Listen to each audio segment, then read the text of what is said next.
it's been over a year since we had you on the podcast, and I know your business is, as always. I mean, you went from, like everybody, right? You start out at the bottom, right? You start out fresh, and next thing you know, you're doing 100 deals and 300 deals and 500 deals. I think last year you did 600 deals. I know this year you're on track to do substantially more. Give us an idea of what. Just give us kind of an update between our last podcast and for sure. Now, I mean, what structure is production. For sure. The biggest thing that I've seen, Josh, and Josh and I off air have talked a lot on this. The main three pillars of any successful real estate business, number one is going to be recruiting. Number two is going to be retraining, and number three is going to be retention. And if you can recruit, retain, and train, you're going to be successful. And then of course, there's all these other value pieces that you focus on. So what I did is, as an individual agent, I was always successful. My first year, I did 50 deals in Omaha, which netted me about 96 grand. And I was 24 years old with a kid. I lived in an apartment. We were 50 grand in debt. And, over the course of a couple of years, I got to the point where I was doing about 60 to 70 deals. And I started seeing all these teams kind of start popping up. It was back in 2010, 2011. And I thought, wow, that'd be pretty awesome if I had a team. Maybe I wouldn't have to work so hard with buyers and I'd just focus on listings. So 2011, I launched a team. That year I had done 80 deals the year I launched my team. And within 12 months, I did 240 sites. And all that growth came from recruiting, training, and retention. And I recognized that I had tapped into a wheel that could continue to grow as long as I continue to grow as a person. And I steal Jim Rohn's quote that your level of success will never exceed your level of personal development. So the person that you become is based on what you choose to learn. And obviously with your audience plugging into GSD mode, there's so much content here for everyone. But it's not just about content. It's also about application and being willing to take that risk. So I failed forward for 5 straight years. I went from 240 to somewhere in the 300s, 400s, 500s. Last year, we were in the 600s. And as I visited other teams across the country to gain information and experience, I learned that a lot of people stop focusing on the recruiting or the training or the retention, and they get stuck in the triple digits. So they'll be stuck in the 500s for 7 years or in the 50s for 10 years, or they'll never even get out of it because they don't change something in their business. This year, we've already done 350 sides. And as of this recording, we're in mid-May. We expect in the year about 750 units, 800 units, somewhere in there. Our goal is to be the number one team in the country in unit sales by 2020. And we will accomplish that through constant recruiting, retention, and training. So having a lot of fun, have a great group of people. I obviously could have never done this all on my own. I have a full-time operations manager that runs our admin team. We have 4 admin, a listing coordinator, buyers coordinator, success manager that holds the agents accountable.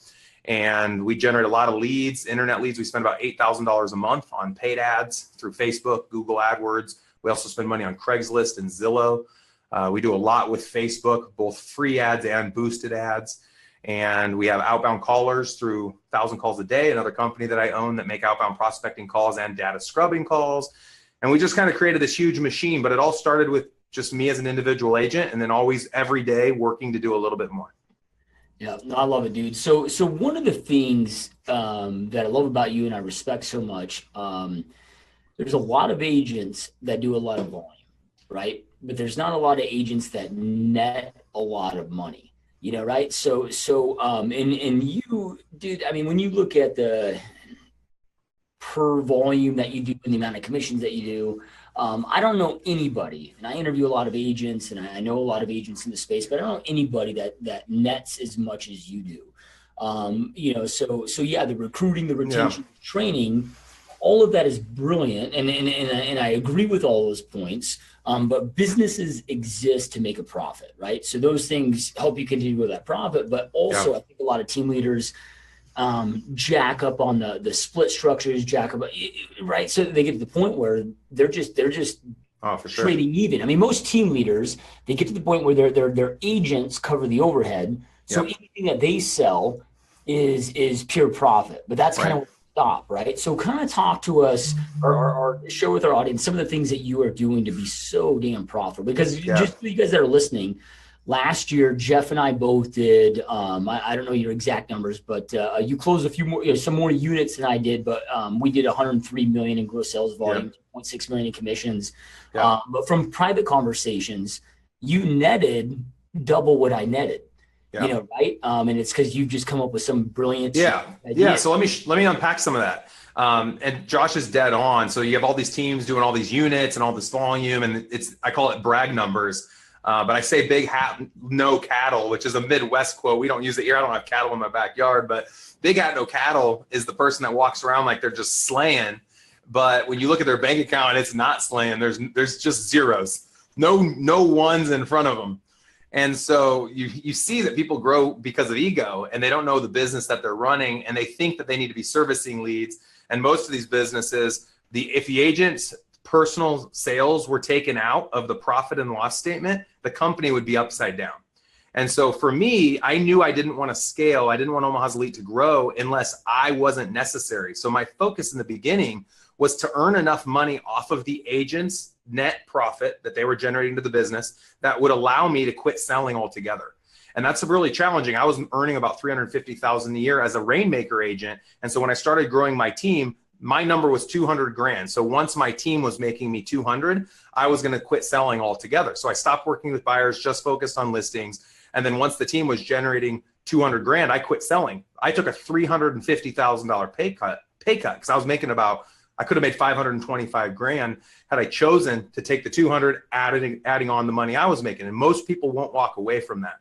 But I had that belief that if I took the step backwards and focused all of my, doubled down on recruiting and retention and training, that the next year I could make double of what I had made previously at the 500 mark. And that's exactly what happened. So I took the step back, quit selling, focused on everything else, made 475 grand the year I did that, because my team doubled in size, doubled in sales. So the 200 went to 4 something. And then the very next year I netted over $1 million. And that was 2 years ago. And then last year I did $1 million again. So to break down the numbers, so our splits are pretty simple. Any new agent that joins our team, it's a 60-40 split. You can cap at 80-20. Every $1 million you do in production, your split goes up 5%. So if at the end of the year you do 2 million, you'd be at a 70-30. If at the end of the year you did 4 million or more, you'd be at an 80-20. If I generate the lead, our company, it's a 50-50 split no matter what their split is. So 50-50 if I generate the lead, 60-40 up to 80-20 if they generate the lead. Last year, we did about $3 million in gross commission income. Out of that $3 million, about 60% went to agent commission and 40% was kept by the company. 10% of our gross commission income was overhead expenses. So 70% of that 3 million went out the door to agent commission and overhead, and I netted the 30%. 30% of 3 million is $900,000. And the way I'm able to keep that 30%, and the reason our overhead is only 10%, is one of two things. Number one is we don't spend money on marketing. We created marketing service agreements with a lot of different lending and vending partners. I've also started some parallel businesses in title and in insurance. So I'm able to generate additional revenues from those areas, and those help me cover all of my expenses from a marketing standpoint, over $120,000 a year. And the next best thing was broker commissions. And you could argue it's better than even the marketing service agreements. So our broker that we work with at Berkshire Hathaway gets $225 a transaction, up to 400 transactions. We actually charge $599 on every buy side and $999 on every sell side. So I was able to generate an additional $350,000 in revenue from the broker commission that I then turn around and zero-based my admin costs. So when we add admin, it's not based on how many transactions we're doing. It's based on how much money we have left over at the end of the year from the broker commission. So I know that gets kind of confusing, but to unpack it, our overhead should be about 25%. And most businesses' overhead is going to be at least 25%, but ours is only 10. So I get to actually make my profit off of the commission, which is how brokerages used to make profit back in the 70s. Today, most brokerages break even on commission. Commission's a loss leader, and they make their money on ancillary services like title, escrow, insurance, mortgage, and things like that. Yeah, love it, dude, love it. So the questions arise on those two things is, okay, so if an agent's hearing this, right, how do they go out there and get with their vendors to get them to agree to do that? And the second question then is on the transaction fees to your buyers and sellers. How do you sell that to them? Sure. Like, here's the commission. Here's this additional fee. Yeah. Because I know that you get like very little to no pushback from it. So how are you? Yeah, it's been really, really good. So let's go backwards. So the other question is splits. Some places teams are offering 100% splits and just charging fees. And all three of those questions, how you create marketing service agreements, how you create broker fees, and how you get your splits is all based on value. So the conversation always needs to be focused on the net of the relationship. So when a client says, oh, I don't want to pay 6%, Joshy, I'd rather pay 4%. The guy next door is only charging 4%. The rebuttal is always, the conversation shouldn't be about the commission I charge you. The conversation should be about how much money you're going to net by working with my company. And so it's the same thing when you talk about splits with agents, and it's the same thing when you talk about marketing service agreements with lenders and vendors. If the relationship with any of those entities are going to net said entity more money by working with you and contributing something than by not working with you, people will stay with you. The problem is agents don't have relationships with other agents, with lenders and vendors, or with their own team members. And so it starts to become a challenge to create those value conversations. So how I started that off 5 years ago, I'm an individual agent. I'm sending about 50 deals a year to my lender. And at the time, my lender would kick me maybe one referral a month. Well, one referral a month didn't seem fair to me because I knew how much my lender was making off the 50 leads I sent and how much I was making off the one lead a month. And so I thought, you know what, my lender's already spending money on marketing. Why wouldn't my lender give me the money, and not directly to me, but through like a company like Boomtown or Conversion or Commissions Inc. or Zillow? Why would they not generate leads to me? I'll scrub the leads, and then of course I'll refer my buyer a few different lenders to work with, and hopefully the lender that paid for that lead will end up snagging that lead as an opportunity. So instantly from the beginning of my career, I went into relationships like that, and over the last 5, I've just continued to foster those lender-vendor relationships. But the value is the net that they earn off your team. And most of these entities won't track their numbers. And so we're constantly tracking. So last year, I gave both of my lenders about 30 leads, so a total of 60 leads, and they're earning an average of 2% on that transaction. So I figured up exactly what their net would be based on the leads we send.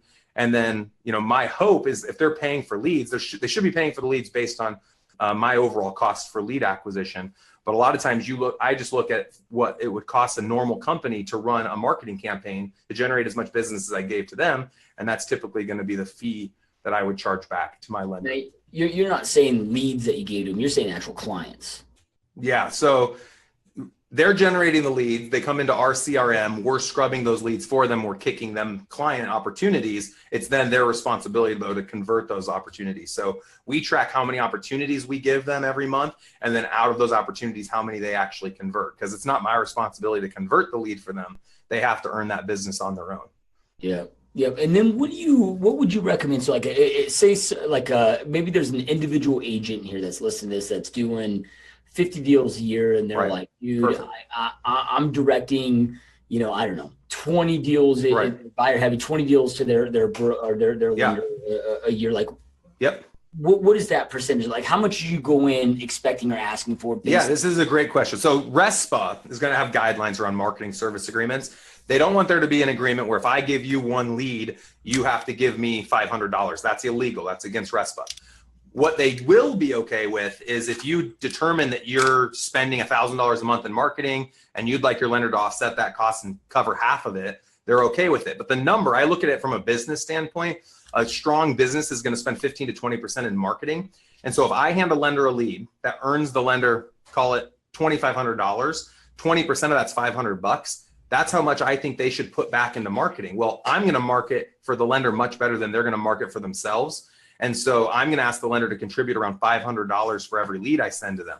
Now you can't say that's not the agreement and that's not what's in writing, but typically if you're wondering how much your lender should contribute, I would say it'd be a fifth of what they earn per deal from the leads that you send to them that they're able to convert. So for us in our marketplace, every one lead that converts per month, that's about $500 a month is what I would expect them for generating leads. Now, some people get all bent out of shape with MSAs. Erase MSAs altogether, just start a marketing company, and then you don't even need to worry about RESPA.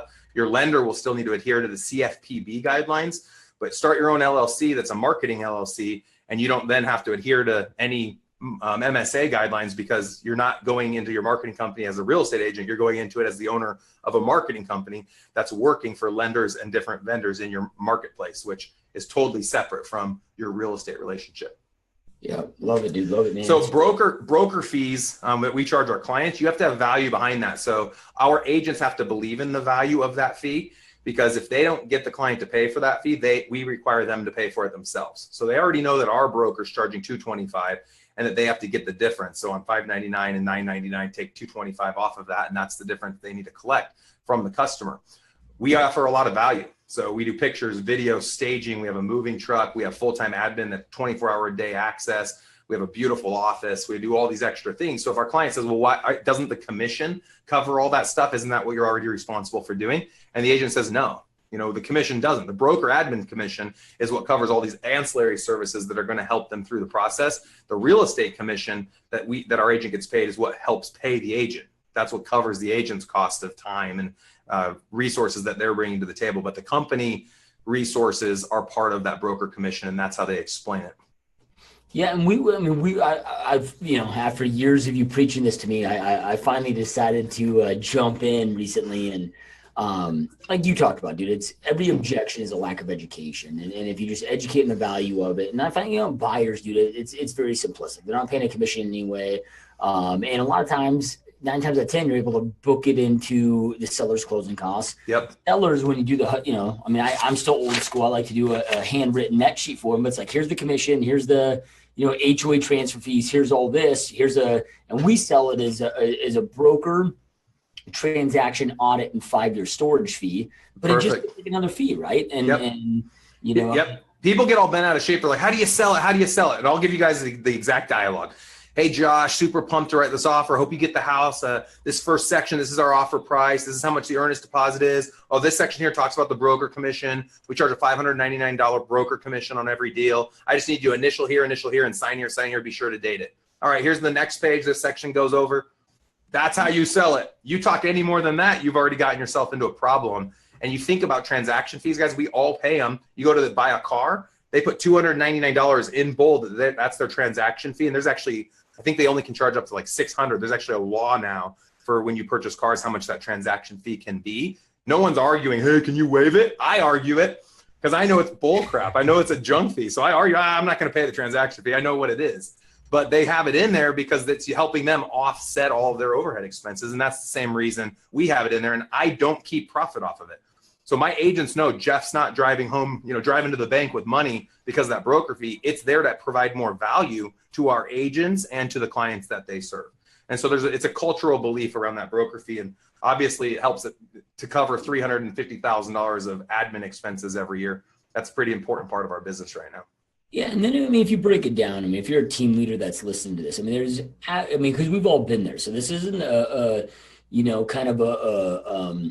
jab at individual agents. But I know for a fact, when I was an individual agent, my clients did not receive the level of service that my team can provide them today with separate listing coordinators, transaction coordinators, separate, inside sales agent, customer service departments, marketing departments. Right. Like my clients are getting superior service, and my sellers are getting way more money in their pocket. Like there's just no way you can replicate the same level of service. So anytime you're giving a higher level of service, you should be able to charge more money. Right? You would think, right? Yeah. Yep. And that's our argument. If you're a loan agent out there and you're like, oh, but I don't have a team, what am I going to say? You're always going to say, hey, there's these big teams and these big entities. With me, it's going to be personal service and I'm going to be available. But think about what you're saying. You're going to be available. You're going to be the person doing everything. And that's not scalable. That's not leverageable. And that's not going to provide you with the lifestyle that I think you'd probably be wanting. So